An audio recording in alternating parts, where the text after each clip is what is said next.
This little tool can be used as a reference for drawing hands. Let's get into it. Here's what you'll need. Some aluminum wire.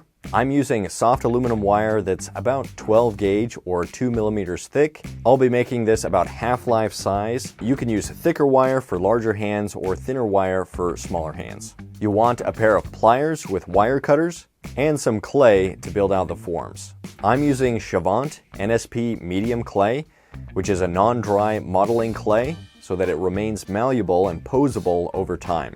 A cheaper non-dry modeling clay will also work fine. Step 1. Cut the wires. Start by cutting 5 lengths of wire. For this half-life size armature, I'm going to measure from about the tip of my fingers to the middle part of my forearm, or about 10 inches or 25 centimeters. So measure those and cut them. Step number 2. Connect the wires. Now we can bend the wires together. We want to make sure that we have enough room for the fingers, so we'll start twisting them together about halfway down the wire. I like to take 2 of the wires and twist them tightly together for about half an inch or a couple of centimeters, and then do the same thing with another 2 of the wires. Then take one of the ends of the first set and twist it together with one of the ends from the second set. And then do the same thing with the other ends. You can repeat this pattern down the forearm to get a good connection. Then with the last piece of wire, wrap it tightly around the other 4 sections of wire, starting at the middle area of the twisted section and working your way up the forearm towards the wrist. Usually this 5th piece of wire will represent the thumb, so it's okay if it's a little bit shorter than the other pieces of wire. Now what we should have are 5 strands of wire coming together at what will be the wrist and twisted down the forearm. Try to situate the tallest wire where the middle finger will be. Take some time to arrange and spread the wires out to make it look more like a hand. Step 3. Measuring the length of the fingers. You can do this by closing one eye and then holding the wire armature in front of your hand, and that way you can look through the wire armature at your own hand to make sure that the measurements are accurate. You can move your hand forward and backwards, or the armature forward and back, until your wrist aligns with the wrist of the armature, placing the part of the armature where the wires spread out at the middle of your wrist, as well as your middle finger with the middle finger of the armature. This technique, where you hold your sculpture directly up to the reference and look through your sculpture at the reference, is what I like to call the sculptor's cheat sheet. We'll be using it throughout the process. Now bend out the wires so they align better with your fingers and thumb.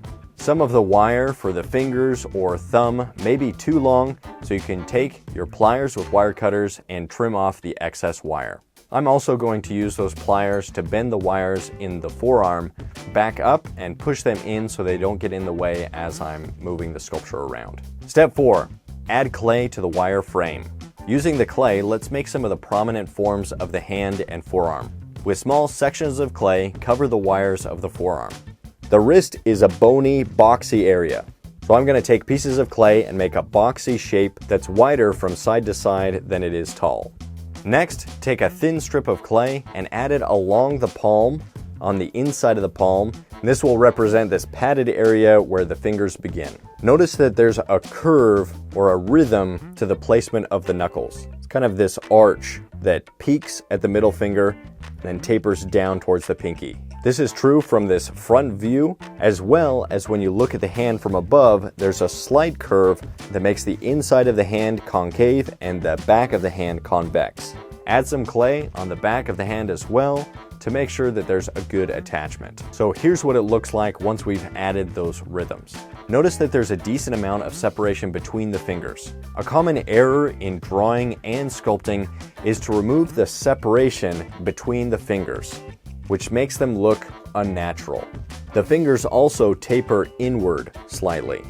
Now let's move on to the 3 basic muscle masses of the palm of the hand. For a more in-depth look at these muscles, you can check out Stan's free video lesson, How to Draw the Hands, Muscle Anatomy of the Hands. I'm going to start with the muscle on the inside of the palm of the hand below the pinky. This is a long, thin, teardrop-shaped muscle mass.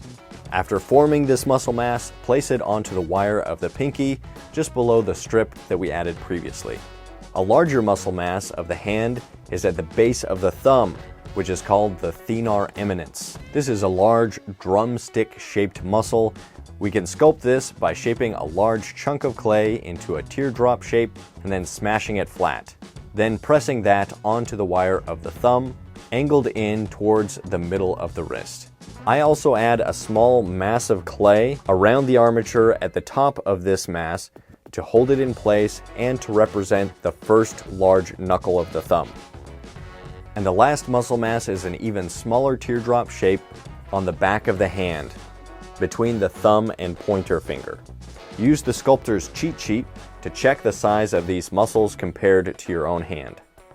I'm going to add some more clay on the inside of the palm below the fingers by pressing out a flat oval-shaped piece of clay. The thenar eminence needed a little bit more thickness, so I'll add some more clay to that as well. The wrist also needs some cleaning up, so I took some more clay and added it to the boxy form of the wrist. Here's what it should look like. Step 5, adding knuckles.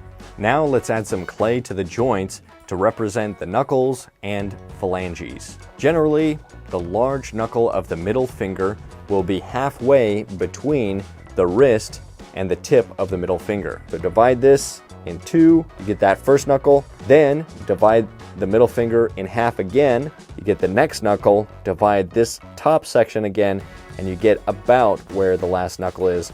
Divide that again, and you get where the fingernail is.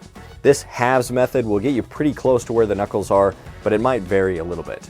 Sometimes it helps to find the knuckles on the middle finger and then follow the rhythms that go along with the lengths of the fingers to locate the other knuckles. Whenever you get lost or if something looks off, hold it back up to your hand and double check the measurements. It should look like this. Once you have these forms in place, you can pose the hand. Let's try this expressive pose that was used recently in a premium lesson in the Drawing Basics course.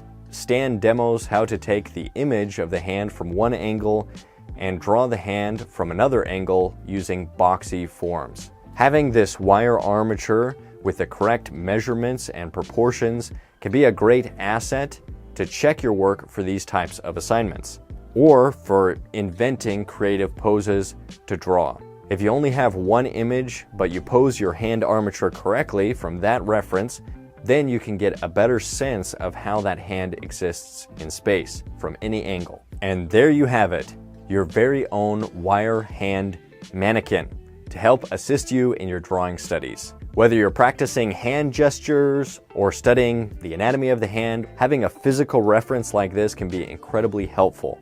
There is definitely a difference between drawing something from a 2D image on a screen and drawing using an actual 3D object in space. Now you might be thinking, well, I've gone this far, I might as well just keep going, adding more pieces of clay and sculpt the hand. And that's an excellent point, which brings us to the new mini course on sculpting hands. Who could have seen that coming? I saw it coming. Sculpting these babies, which you can find at Proko.com/handsculpt. If you want more information on this course, then I recommend checking out this video on the Proko 3D YouTube channel that goes over what the course will cover, as well as 5 tips to help you improve your hand sculptures right now. The best time to get the course is during the pre-sale, so if you'd like to get that sizable discount, be sure to get the course before that pre-sale ends. You may also enjoy the Figure Sculpting Fundamentals course or the Portrait Sculpting course. All right, give this wire hand armature a try and let us know how it goes. Don't forget to share your creations with us using the hashtag #ProkoChallenge. Thanks for watching, and remember, sculpting takes drawing to a whole new dimension, the 3rd dimension. All right, stay creative, stay productive. Hopefully, we'll see you again soon.